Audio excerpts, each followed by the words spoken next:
Welcome to Storm Shelter Cinema at Arlington High School, the movie review show where we talk about and criticize movies. Today, we'll be reviewing Dune, released in 2021, directed by Davis Villeneuve. I'm Damien Sepulveda, and I'm joined today by my co-host, Ben Plasko. In Dune Part 1, the hero managed to survive when people attacked his house. He's now trapped on a desert island where he seeks the local people to survive. This film has a theme of free will and fate. The implicit meaning of the film is a call to action.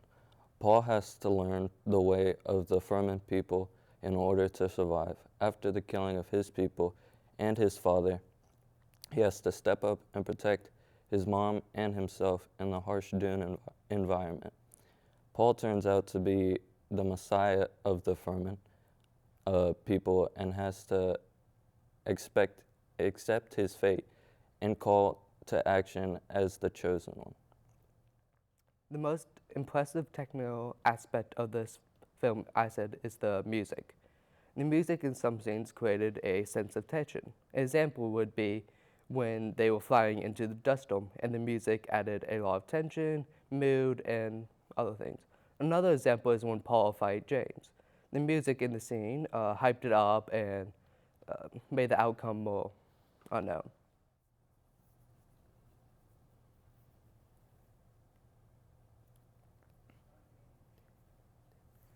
I thought the film Dune was good.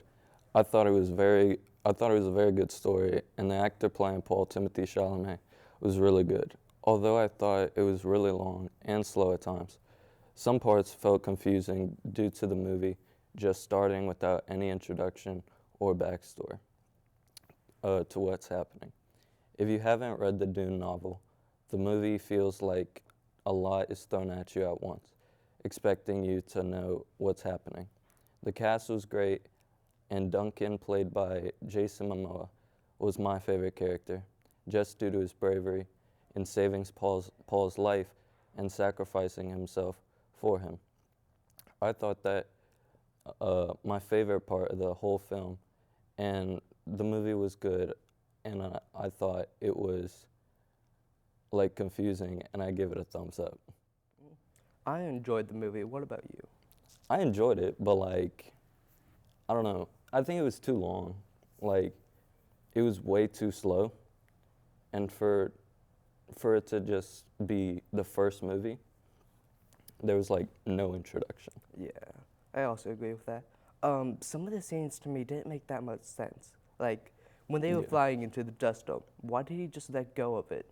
Like he believed fate would let him survive. Yeah. It did, but it makes no sense. Yeah, some parts just don't make sense. And when they're talking about what's happening, normally they'll tell you, but no clue what they were talking about for half of the film, and that's not good. So another example of that would be when the enemies attacked his house. They did not prepare at all. They knew it was going to happen. They knew it was a trap set by the emperor. But they didn't prepare at all. It makes no sense to me. Yeah, I agree totally. But I mean, I'd recommend it, but I feel like you would have to watch part 2 to make it make sense. Mm-hmm. Which, for the first film, you shouldn't have to watch another movie to make it make sense. Mm-hmm. I feel like they did a lot of telling rather than showing us. Yeah.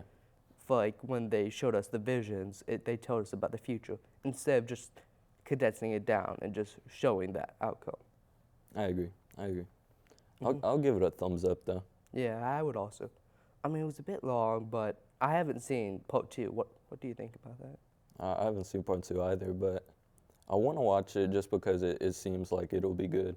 But as a standalone, it was very confusing. I mean, it hyped up part 2. From what I've heard from others, part 2 let it down. But thank you for joining us today on Storm Shelter Cinema. We reviewed Dune Part 1, released in 2001, directed by Davis Villeneuve. I'm Ben Plasko, and I like the movie. My co-host, Damien, also liked the movie. We'll see you next time at the movie.